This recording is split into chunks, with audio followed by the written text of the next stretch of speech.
Hi, and thanks for clicking. Seems a while since I've done a vlog. If you've subscribed to my channel, you'll have noticed I've been doing a fair few podcasts recently, and I hope you enjoy them. You can also find them on iTunes, LibSync, and on SoundCloud. I'm also on Twitter and Facebook, obviously, but you probably know that already. But just in case, I'll post the links in the description comments on this vlog. Anyway, it's that time of year where I try and give a pumpkin a classical makeover using an image from a Greek vase.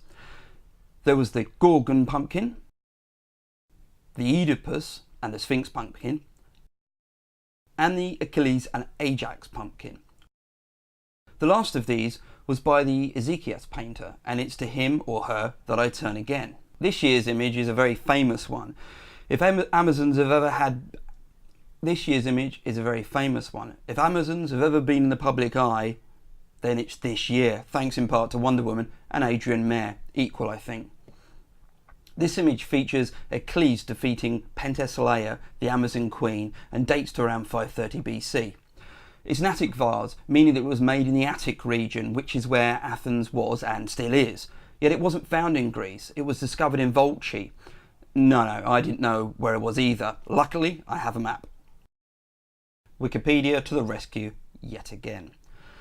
Though Greek culture may be a huge influence in Magna Graecia or southern Italy, there was also an influence from north of Rome, the Etruscans, which had a huge impact and ongoing influence on Rome during its early stages and up until the imperial period. In fact, Claudius wrote a history on the Etruscans. It's one of those books I would have loved to have been able to reclaim from the lost archives of history. Anyway, I'm blabbering on a bit. You want to see the pumpkin and you want to see the image. So let's start by the image in question. Achilles is shown triumphant over Penthesilea, the Amazon queen who joined at the side of the Trojans at Troy. There are several myths associated with her fate. One of them, and the one which seems to be hinted at here, is that Achilles fell in love or felt strong remorse at killing her.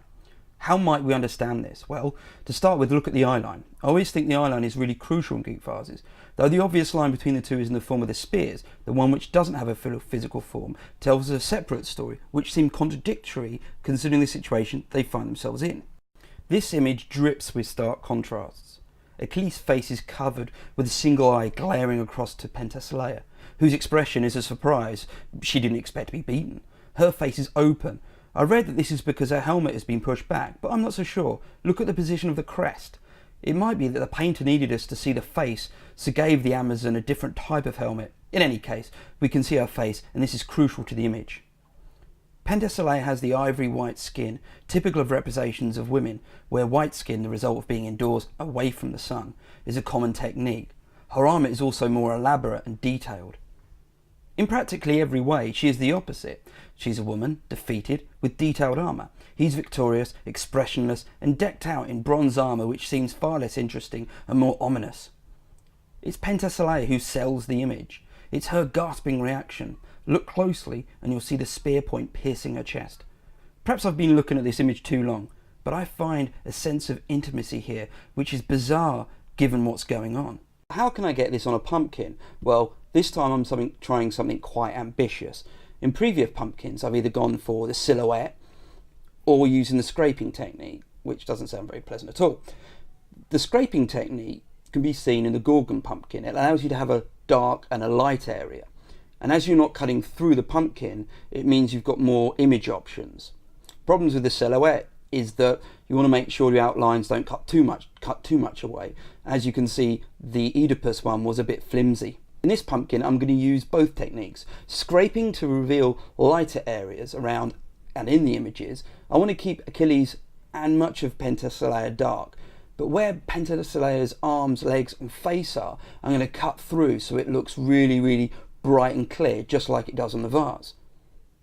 Anyway, cue lots of coffee and lots of fingers crossed. Let's see how it goes. And here we have it. I don't think it's turned out too bad. There are parts to it that I, being a perfectionist, would like to have done better. Achilles' lower right leg didn't really come out as well as it should have done. He needs to be on his toes. That's really because the spear thrust is really going in there. So he does look a bit stayed where he is. But there we are. I suppose that's part and parcel of just doing these things. You're not going to get it right all the time. The scraped areas look okay, The contrast is done really well with the bits that I've cut through, the face, the arms and the legs. The only complaint that I would have is that having that set against the scraped areas is a bit too much for contrast. There's not really enough light coming through the areas where I've scraped. I should say that it doesn't look quite like this without a camera. In sort of human eye, it does look a bit better than this in relevance to the scraped areas. They come through a bit more cleanly. And that's just part and parcel of videos and cameras. They don't always capture this kind of thing because there's a lot of contrast going on. The detail is really good. Enjoyed doing the detail, and I didn't think that the face and the arms and the legs would come out as good as they did for Penthesilea. They have done really well. If I were to do this again, I don't know how I'd go about making that scraped area a bit more light, because the lighter you make that, the less of the contrast there is, and you can only really scrape back so far without it becoming really too thin, and you can end up just one slip away from making a pig's ear of everything. In either case, it's an experiment. I'm quite chuffed with it. I think it looks really good. There are parts to it that I look at now and think, oh, I could have done this a bit better, could have done that a bit better. But ultimately, the difficulty with all of these, particularly with pumpkins, is you are rendering a 2D flat image across a curved surface. On the vase, you would have noticed that, in particular, Achilles' head is really short. And that's because it sits at the top of the vase. It's almost bending round over the surface. And that actually works really quite well. That's really why I like using pumpkins, because they are a curved surface. And it's another part to how good these artists were, that they weren't just flat wall paintings or flat images. They were trying to make sense of an image and give that distortion, but allow it to occur over a domed or curved surface. So that distortion doesn't disrupt the image. It doesn't have too much of an impact. There's a real skill at that, and I do wonder how well this would look on a flat image. It would look very different. The scale would be the scale would look a bit more different. But again, important things for me are Penthesilea, as I said in my earlier commentary on just a brief overview of the image. She sells it all, and that's why it's such a great image, because she is everything. Without Penthesilea doing what she's doing, without the artist rendering her as the way he did, it would just be another, I use the word hoplite somewhat anachronistically, but another hoplite sort of fight going on. And that's why, I suppose that's why Amazons were so popular, because they gave painters and artists in this period and later periods so many more options as to how they could depict and show their skills.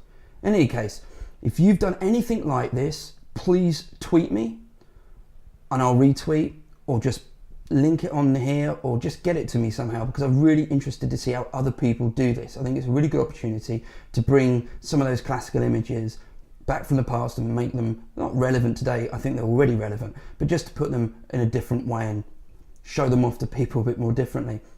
If you want to read more about what I've done, if you want to look at my other vlogs, please do. I've said about my podcasts, please see them. If you go on any of my podcasts and you want to rate them, please do. It's really appreciated, and it's always nice to have comments underneath any of my vlogs. I try and get back to people. So far I've been really quite lucky, because people are generally polite. I think they realise that the end result may not always be the greatest thing on the internet by any means, but there's thought behind it and there's a passion behind that, and I hope that kind of comes across.